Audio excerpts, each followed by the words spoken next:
este tema. Patricia, ¿cómo estás? Gracias por acompañarnos. Muy buenos días.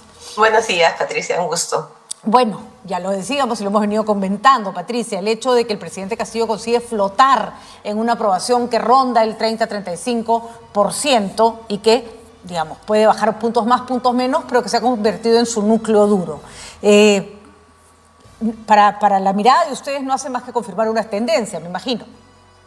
A ver, sí, o sea, nosotros, bueno, yo siempre pensaba que tenía un núcleo duro de 25% y que de ahí nos iba a mover.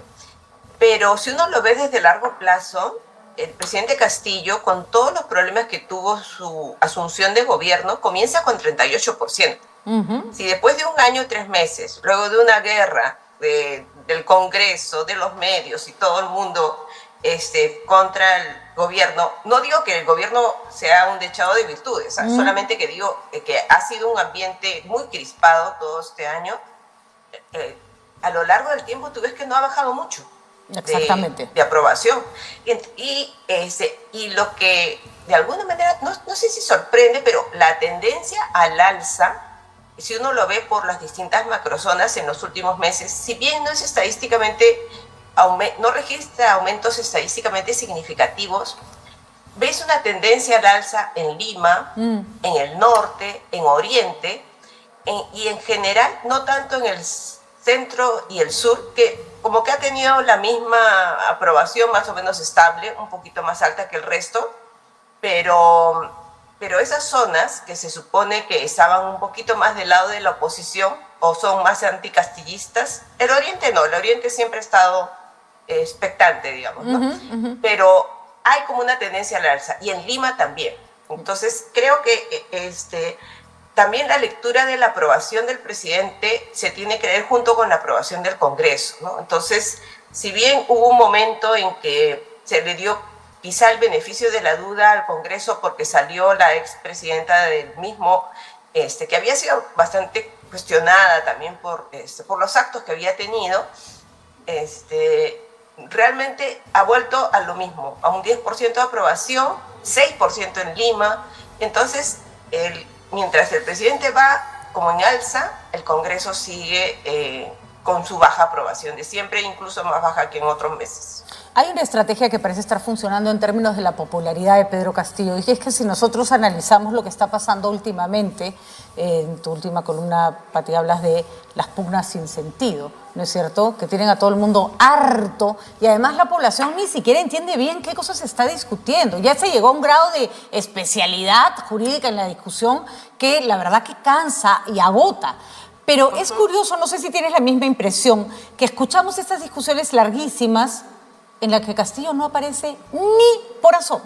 Aparece siempre como a medianoche, ¿no?, cuando todo el mundo está dormido, da un mensaje de 3 minutos en el que nadie entiende muy bien qué dijo y desaparece. Después, el caballito de batalla lo llevaba Aníbal Torres, y claramente quieren seguir repitiendo la figura con Betsy Chávez, que sea otro el que se pelee con el Congreso de la República. Y me parece que eso está haciendo que el presidente Castillo quede como al margen de todo este escándalo y que su figura no tenga una sanción tan grande, ¿no? No sé, es lo que yo puedo ver, ¿no?, en términos comunicacionales. Sí, y además que creo que las mismas personas saben, todos somos conscientes, tú misma, sabes que, o sea, hay problemas muy graves que atender en el país. Así es. Después de la crisis económica y sanitaria que hemos tenido hace 2 años nada más, ha sido el 2020 que hemos pasado por una cuarentena interminable, con toda la caída económica, en fin.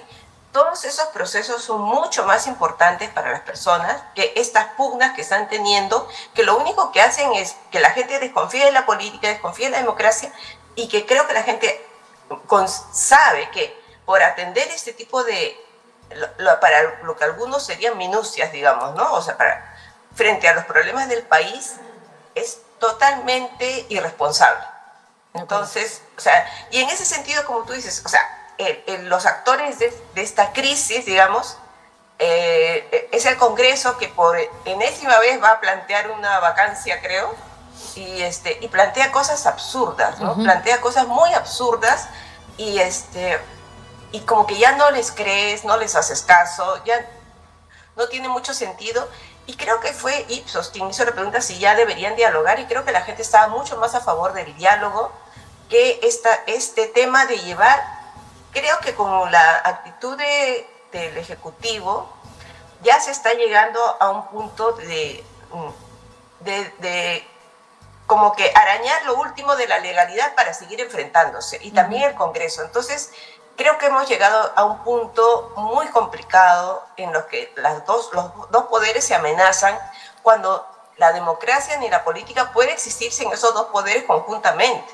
De acuerdo. Ahora, hemos tenido, por ejemplo, y eso yo sí me parece que puede empezar a escalar de pronto la desaprobación del Congreso, perdón, la del Congreso no, escalar no, el Congreso siempre tiene mala aprobación, además eso es histórico, pero la desaprobación es histórico. La desaprobación del Ejecutivo cuando hemos visto, por ejemplo, el paro del transporte, es decir, en zonas donde Castillo tiene ya mucha influencia, como puede ser la zona centro-sur del país. Entonces uno dice, más bien por ahí podría empezar a bajar su popularidad, es decir, o perder su núcleo duro. Si es que esos problemas no se resuelven, que no son fáciles de resolver, por cierto, o sea, devolver IGB, el ISC, el impuesto selectivo al consumo, o no cobrar peajes, no es una decisión sencilla, pero son las expectativas que se han creado en determinado sector de la población, ¿no?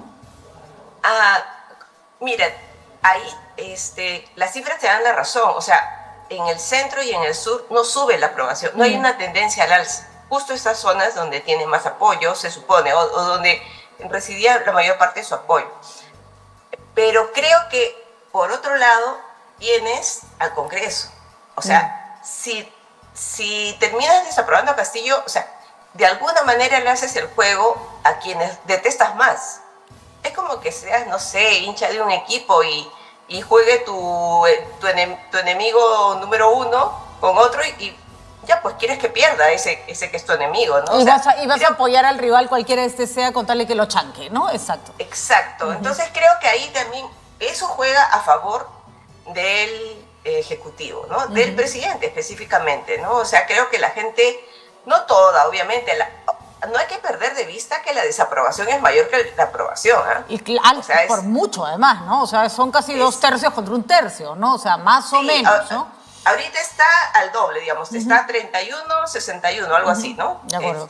Porque hay un porcentaje que no sabe, no responde, y lo que los últimos estudios arrojan para otras encuestas es que, internacionales, es que a veces ese no sabe, más bien está a favor de la opción minoritaria, digamos, pero no se atreve a decirla. O sea que probablemente puede tender a aprobar más al presidente. Entonces, pero igual, pese a que juntes el no sabe, la desaprobación es mayor que la aprobación.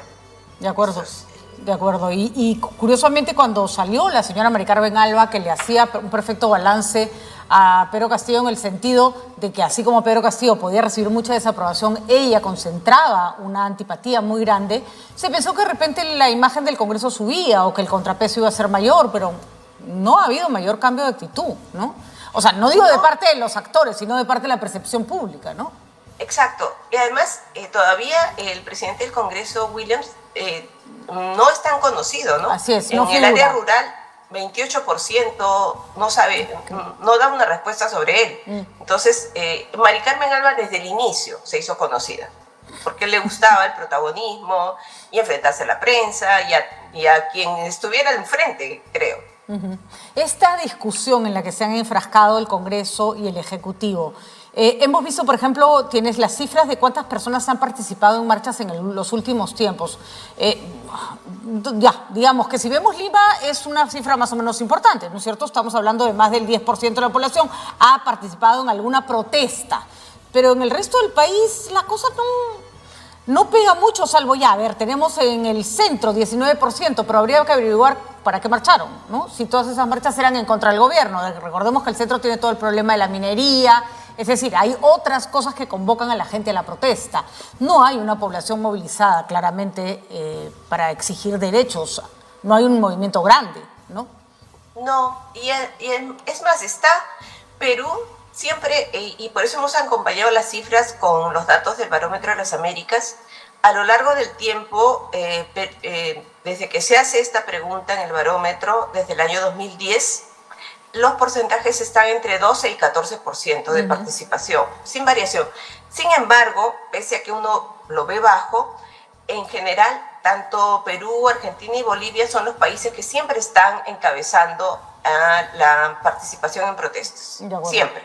Entonces, hay muchas, como tú dices, hay muchas protestas. Lo que pasa es que en los medios se concentran, no el tuyo, obviamente, no, que tú cubres mucho más pluralmente las noticias, pero se concentran en las marchas o en contra del gobierno o a favor del gobierno. Y ahí no mueren las marchas, ¿no? O sea, hay muchos conflictos, hay muchos problemas a lo largo del país y se mantienen las protestas. Entonces, creo que ese nivel está igual, está tal cual, o sea, como siempre. No es que ahora la gente participe más, participe menos, está al mismo nivel que antes de la pandemia.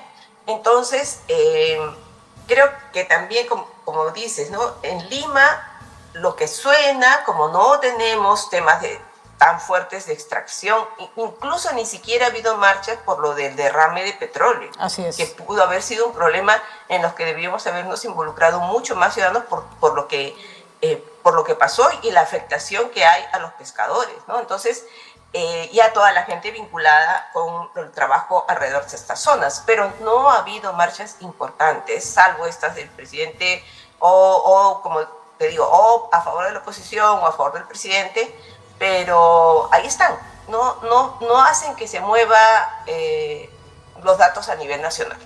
De acuerdo, o sea que no hay una movilización importante a nivel nacional, la gente, digamos, ahí está, ¿no? Esperando. Finalmente, Patricia, tanto para cerrar un Congreso como para vacar a un presidente se requiere cierta base social.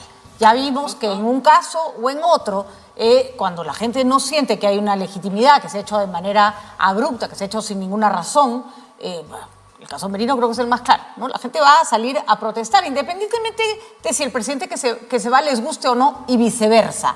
En este momento, tal cual tú ves el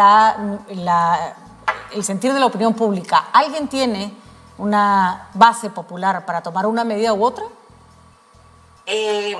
Creo que en el caso del presidente podría tener una base popular, pero no está en Lima. Está en diferentes zonas del país, podría tener eso, ¿no? Para el Congreso no veo que haya una ciudadanía movilizada detrás del Congreso. O sea, obviamente los mismos que han salido desde el inicio para pedir que salga Pedro Castillo, saldrán. Pero no creo que eso tenga más asidero. Y además, algo que decía mi colega Julio Carrión ayer, ¿no? O sea, no hay movilizaciones preventivas, tiene que pasar.